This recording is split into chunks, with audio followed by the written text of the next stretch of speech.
knew I wanted to have a conversation, and I knew I wanted to have a conversation with you because your albums have gotten me through some of my darkest moments, just hearing your process and how you process through your music. Thank you for being here. Thank you. Yeah, we were talking in the back because we have no plan, which is wonderful, and I kind of like that. But I think we were talking about how we have so many intersections. You know, we're a part of a band. You still are a part of a band, you know, and trying to find ourselves as solo artists, you know, I feel like it's always a journey, never ends, you know, especially when you come from like a group or a team of people and then you just go to yourself. You're like, what do I do? What do I say? What do I want to talk about? You know, I listened to your new project on a long drive, which is how I like to listen to anything. Me too. Yeah, that's like the only way my brain works. It was like 3 a.m, which is like my preferred listening to a new album time.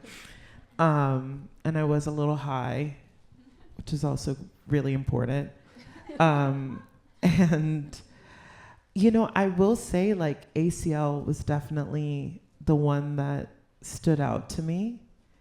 I think sometimes I'm not always like a fan of people talking about like a city in a song. It's not always my favorite thing, but I love the way that you did it, and the intersection of your longing for the missing of the relationship, but then also the longing of the missing of what Austin used to be, and kind of that intersection I found to be really, really brilliant. And I really loved it. Thank you. I love the whole thing. Thank you. But that was like, I was like, ooh, that's an interesting way to talk about a city, you know? Yeah, I think one of the big lessons of this album, like I had so many moments, and tell me if you ever feel like this, when you're working on something super personal and you're like, but who cares about my personal, like why does it matter? There's so much going on in the world that I could be griping about. And that song, and a lot of these songs, but that one in particular, was like this reminder that a song about heartbreak is always bigger than your own heart breaking. And it could be about like the heartbreak of seeing your city change, or as I was working on this album, LA was burning down. I recorded all these songs in LA and was just like feeling the weight of that loss and how it is connected to the very, very personal loss of losing someone. I feel like, again, as artists, we have like a really beautiful task of being alchemist and taking painful experiences and turning it into art and turning it into work. And you could feel kind of all of those factors in your project, which I thought was really beautiful. And I really also loved how angsty it was. Thank you. That was like a really fun little surprise for me, because when I love you, but when I think of you, I don't think angsty. And so it was, I guess, talk about that. Talk about like kind of making something that kind of rocks a little bit at times. Like, I mean, Blame on Me is like a full-on rock and roll I know, song. and I was like, oh, okay. I didn't know I could go there. I was like, let's put some distortion on the vocal. Let's do it. Yeah, I didn't know I could go there. But most of these songs came out very quickly. Like I was in Austin, moving all my shit out of my house, staying at my bandmate's house, about to go to this retreat, the songwriting retreat I spoke about, and I was just like writing songs because I needed to, because that was how I was processing. And I remember when I wrote that song, I was like, fuck, I'm writing a rock song, and I don't know how to sing a rock song or play a rock song. But what I came back to in the recording process was my first instrument was piano, but after that was drums. And me and my sister were in an all-girl rock band called Sugar in the Raw. And I played drums, she played bass. And I haven't played drum set in years, but this record like kind of brought me back around to the kit. Like I've been very much in percussion world, and I tried to put percussion, actually funny, like tried to put percussion on one of the songs on back where we started. I was like, I'm gonna play congas. And that's the only song on the record that I scrapped the original take and started from scratch because it needed fucking drums. That's a rock song. Like, Yeah. Yeah. It was cool to get to hear it, though. it was like my teenager self coming out. Yeah. And I feel like that's what happens when you go through something traumatic. You kind of go back to kind of maybe a younger headspace sometimes. Everything kind of like comes to the surface. And like, you can definitely hear in the project that you're going through this mental journey, almost review.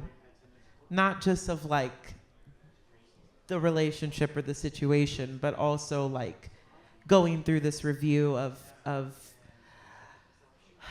just like, what the fuck am I gonna do now? You know, sometimes I feel like a relationship is like, when you get into it, you press pause. And then when you're out of it, you press play again. But now it's like been 3 years and now you're older and like. You're taking stock. Yeah. And it's like. How you've changed. How you've evolved. Or and not. Or the lack of changing. And yeah, this project felt like a review of that. Is that? Yeah, I mean, part of my like personal process in this breakup was taking accountability for like my part in it. And I think the beautiful thing about songs is it's like a story we tell ourselves and we get to craft them and be like, is that the story I want to tell? Is that true to me? And sometimes it's like, it doesn't necessarily have to be. Like, it can be the story that I need to tell in this moment so that I can let it go. I think Tell It Like It Is a good example of like, I started this song that was like, tell all of your friends I've been a bitch. And then as I'm writing this song, I'm like, what I really want to say though is like, I know that I am not the best thing for you and you're not the best thing for me, and I want the best thing for you and I want the best thing for me. So I had to figure out how to shape this song from something that was like the angsty teen to like, what do I actually like want, and why did this not work? And yeah, deep work. Accountability. Yeah. It really sucks. It's so hard. I really don't like being accountable. It's not my vibe. But I feel like age kind of forces you to reflect and think and be like, well, I probably could have done that better. They could have done that better. Yeah. But I also could have done that better. You know, and I feel like that's like a good cathartic thing to go through in a project, right? You know what I mean? Can I spill the beans? What beans? Okay, the crazy thing that happened was I called Quentin when I landed in town a couple days ago to talk about this conversation. Uh-huh. And Quentin was like, I just finished a breakup album. I have this whole new project, persona. Like, the timing couldn't be more perfect to be talking about breakup albums. And I got the chance to listen to it. And I want to know if some of these themes of like accountability and becoming an angsty teen also came up for you in the process, or are you like, fuck accountability? Like, no, I'm a Capricorn, and so I'm just like hyper aware of myself at all times, which is really exhausting because I would like to be a little bit more delusional. Like, I have to actively try to not know what I'm feeling. Yeah, you know, like, I have to be like, I'm not going to think about how I'm feeling today in order to, like, not feel things. But... Wait, are you also a Capricorn moon? No. Oh, okay. I am. You're a Capricorn moon? A double Capricorn. Double yeah. Capricorn on both ends? Yeah. That's crazy. I'm a Sag moon and a Leo That's rising. crazy. So, yeah, right? If it wasn't for the Capricorn, I'd just be a villain. I'd just be Corella. I am making an album. Well, I made an album. It's done. And it'll be out next year. And it was a journey of accountability. Question. Uh-huh. Where's the line, because you just said it, where's the line between like letting your villain self out to play and taking accountability in that They can both process? exist. kind of like you were describing at the beginning of making my project. It was like, again, I'm a Capricorn. I'm going to say that a lot of times. So it's like, we're very strategic. I went through a very traumatic experience, right, with a person. And then after I went through that experience, and then my band that I was a part of dismantled. And then after that happened, instead of just like this immediate retaliation of like, I'm going to key your car and I'm going to, I don't retaliate that way. What I do is I say, all right, I'm going to go home and I'm going to think, and then I'm going to make an entire album. And then I'm going to work on the rollout for an entire year. So you think you got away with it. And then randomly in February of 2026, all of a sudden, you're in trouble. And like, that's like how, that was my initial dream, right? Like, that was like, I'm going to make this album. One of the last things I like said to my ex in a very angry way was like, you're not going to be able to go to a fucking gas station without seeing my face. And then 2 weeks later a couple months later, I got the cover of the Austin Chronicle. Hell yeah. And that felt cunty. That felt good. But then, I don't know, like, you start at this place of like, because I won't give it to people. I go inward and I create. And then towards the middle and end of making the project, and now I couldn't care less about those people like that I wrote it about. But towards the middle of it, it started turning into accountability. And where is your place in this? In allowing these things to happen to you? And since you're so aware, why do you allow it? And where do you stand on allowing this to happen the way that it did? And then kind of once the album's done, it was done in July of this year. And then shooting all the videos and the cover and everything, it's just kind of been this whole journey of like, it's almost like you kind of like have love for them again by the end of it. You just feel like, wow, I'm so grateful that you hurt me. You know what I mean? I feel That's like you what get that. I kept saying that. Like, I'm looking at like all of the scrapbook pages, and it's just all love, and like, and gratitude, and I'm so proud of the thing that I made. You should be. Thanks. Because it's very good. Can I tell you my delusion? Please. Different from yours. I was like, I'm going to record 18 songs in 3 weeks, record them, and then I'm going to spend 2 weeks at my friend Josh's house. I'm going to mix them, and then they're going to be mastered, and this album's going to come out a year and a half ago. And that's a double Capricorn.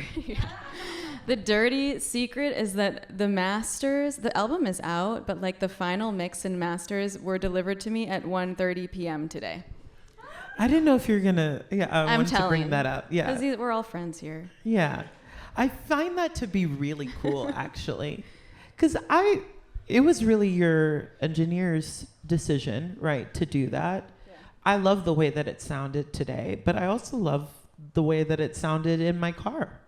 It's one of those things where like maybe it will never be done, but you have to let it go. You have to let it go. And every step of this process has felt like I just have to let that go. No, let that go.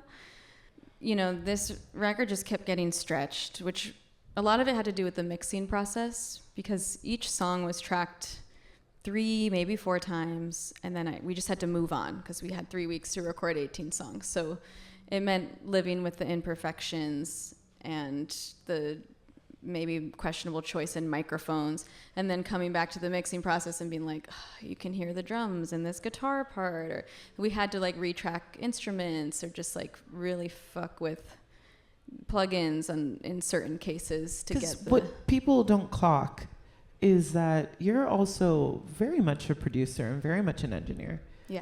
I went to your house and we like made a song and you produced the whole thing, which was really fun. Yeah, I nerd out about this stuff. Huh? I nerd out about and this I love stuff. that. Like, I feel like I have like knowledge of production stuff, but I'm not always very tactile with it. But how is that for you, you know, making an album, but also being such a like hands-on producer and engineer as well? I mean, it made it this very circular process of like, I kept having to talk about accountability. Like, okay, I made the choice to record it in this way, and then I made the choice to like stick with those recordings. And I learned so much, but I had to stay with the choices that I made. And now I'm like, okay, next time I will use a different microphone, or I'll separate the drums more, maybe just do it in a totally different way. But I chose to be, for better or worse, stubbornly like tied to this process of like, I'm taking that and I'm rolling with it. And do you think it was like the emotional component of it because of the time and For sure. when you did it, and you're just like, I can't recreate my feelings, and I don't want to. And I don't want to go to. back. I don't want to Yeah. re-record this song Yeah. again. And what helped with that, like going to Nashville a year ago, I was like, okay. I came to Austin. I was like, wow, I feel like I'm over it. Not fully, but I'm kind of over it. And then I went to Nashville. I'm like, how am I going to dig these songs out from the depths of my soul to sing them? Because I was tracking a lot of the vocals over again. And then turns out Kai's going through a breakup, and I just got to like take all of that and use it, and my own stuff as well. But we're always going through something. Yeah.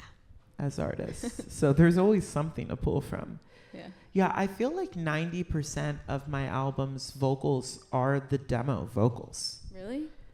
Yeah, because I'm very intentional with recording my vocals. I'm very annoying about it, and I think Kinder, my producer, just kind of got used to tracking all of my demos as if maybe they may be the final. And I would say, 90% of those vocals were just the first day when we were still building the beat and everything, and then we just kind of built everything around them. But do you prefer creating like the musical arrangement more than the vocals, or do you like when you kind of get to be a vocalist and focus on vocals? Ooh, I don't know. What I enjoyed about this process was like recording live with friends in the room and letting everyone kind of take a part or be like, ooh, what if we do this? What if we do that? And it became a project that was like everyone's project. And then when it came to the vocals, it was just on me to deliver the performance, which and is figure so out. different because you were, with Lyd Line, there's so many people that that you can rely on vocally to create a feeling, And with Leyline, I'm like matching my vocals depending on who's singing lead and what the vibe of the song is. Like I'm shaping and bending my vocals in so many different ways to kind of like blend. Like so much of what we do is about blending everyone together. And with this, I really like had to find what feels natural and comfortable for me, and then also like push myself. Like, tell it like it is. I had to call up a friend of mine for a vocal coaching. I was like, I can't sing this song that I wrote. I don't know how to sing it. But, some part of me knew that I could. Same with Blame on Me. Like, I was like, I don't know how to sing a rock and roll song. And we listened to the Yeah, Yeah, Yeahs. And we're like, oh, okay, I don't have to belt, but I can find that like subtle power, and I can lean in. I think like one thing I do well is like subtlety. And I can lean into that. And I feel like as I'm playing these songs, especially just like with the guitar, I'm noticing how I wrote for myself in a way that feels like my vocals can shine. I'm going to turn this back on you because your projects span such a range of genres. And you can be like full on like Jimi Hendrix, and then you can be like the softest like Bon Iver, but better. Sorry, it's No. true. It's true. No. And Someday my pain. I can't beat that. well, but it's also different because it's you. But one thing that you said to me was you feel like you really found your style in this upcoming album, and specifically like vocally, what did you land on? Because you've done so much. Oh, I just don't like when people listen to albums and they say, oh, this is like this, or you give very this vibes. Like, I get Prince and I get Lenny Kravitz all the time. And it's just like, I get it. I'm like an androgynous person of color. That's really about all I have in connection to Prince. Yeah. I was like, literally anything else musically, I don't really feel like we have a lot of similar vibes with. And so it took a while. It took a lot of time to figure out how to make my own sound the way that I wanted it to be. And it's like, I'm so inspired by Radiohead. I just think that they're just the coolest people ever. The Strokes, you know, is my engineer's like favorite thing in the world. And I was like, ooh, what if we have this angstiness, but a vocal that is like Phoebe Bridgers? You know what I mean? Like, what if Phoebe Bridgers and like Tom York just decided we're going to go make something? First of all, I would be there immediately at any show that they would like to do. But I just wanted to, I feel like as a queer androgynous person, like I feel like everything about me is kind of these collision of this like two polars. And so I wanted my music to also reflect that, where it's like you're having this angst, but then you're having this like emotional vocal that's like being put on top of it. And I feel like that's how I started finding my own sound. Was like, oh, like what makes me is like the contradiction. Mm-hmm. It's like, and that's what I think is going to draw people in, because they're like, why is this so angsty, but like I'm crying, you know? And there's layers to it. Like there's a teaser, but there's often like these low vocals that come in the background. That are like in contrast to how the lead vocal will be kind of softer. And I wanted to, you know, we talk about characters a lot when it's me and like personas, but this was like, I don't want to have characters. It's like, I want it to just be me, and then showing kind of the whole range of who I am in the project was really important. Like showing that sometimes I'm very motherly and nurturing and feminine and just like want to be baby, and like there's sometimes where I'm angry and I'm business and very dominant in my energy and saying no, that's not what I want, and yes, that's what I want. And trying to find that not just in the sonics but also in my vocal was really important, because I have a range in my vocal where I can sing very low but also sing very high. I just wanted to play around. I wanted to have fun. Yeah, I feel like I'm always kind of trying to reinvent my vocal. Like my voice is my instrument. It's like really the only thing I know how to play well. And so it's like I use it as an instrument at all times. Like I'm always trying to find ways to create a beat or make more melody noises with my voice, which is really fun. I wanted to talk real quick about not just Leyline, which I'm obsessed with, but with when you guys helped me do Barefoot. We have a collaborative song together, and our friend Daniel Sahad had just passed away from Nane, and it was insanely difficult on every front possible. And I called you guys and I said, can you sing these vocals on this project that's kind of about him, but also about love? And you guys were just so immediate. You guys literally, what was it, like the next day? Probably. I think we needed it, you know? We all needed it. And you guys came through so quickly. Yeah, we were like, I remember studying your runs and trying to match them with the harmony and just like on repeat, like, I can do it. I know I can do it. It's really high, but I can figure it out. It was so fun. I still feel like that's actually my favorite project I've personally ever done. And so it's even now, even with the new project, I still feel like it's my favorite. And so how is it now navigating through those two identities of yourself with Leyline and with you?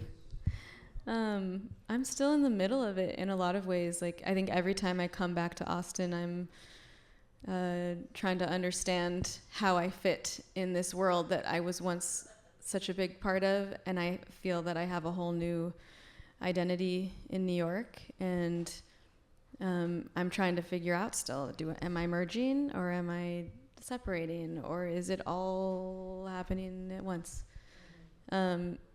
And this record, like, is very Austin to me.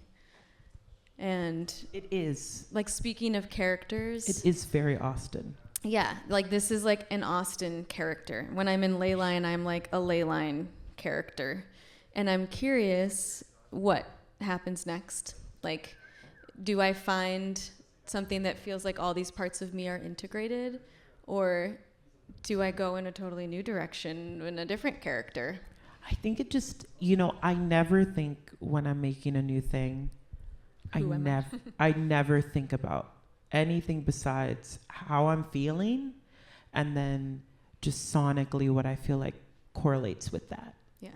Sometimes I'm really sad, and when I'm really sad, I want to be Bon Iver. And when I'm angry, I want to be the Yeah Yeahs. And I want to be, and then sometimes I want to be Beyonce in Renaissance or Lemonade, and I just want to be on a beat. Sometimes I please, I don't want to hear a fucking live instrument. You know what I mean? Like, I just want to hear like an 808 and like, just let's go, And so it's just like, I feel like you're very much the same. Like, you could make a house album next. How did you know? That's what I want to do. I just know. You know me. You could do whatever you want. Yeah. And I think we're in an era of music right now that everybody's doing whatever they want. And maybe not be so attached to where am I going and what is the outcome, and even like, where do I want this to take me? Because I think I got stuck in that a lot with this album of like, where is it going to get me to? And then this fear of like, what if I like just have to tour around playing these songs for the next 15 years because, you know what I mean? Like, I don't want to. If you don't want to, you don't have to. But if you want to, I get actually terrified of that all the time. Right? I'm like, is this going to be the song I'm going to be doing when I'm 50?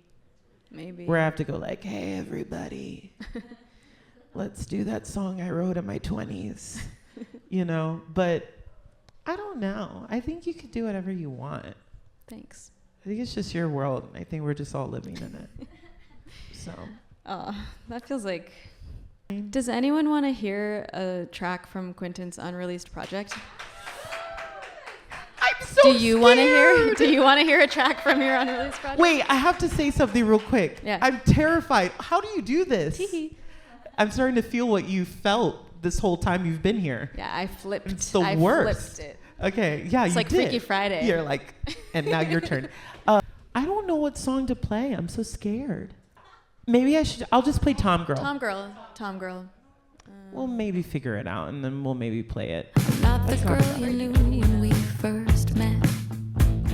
My hair is a little longer, and I'm trying the best I can to let go of the stories that we spin. My heart's a little wild.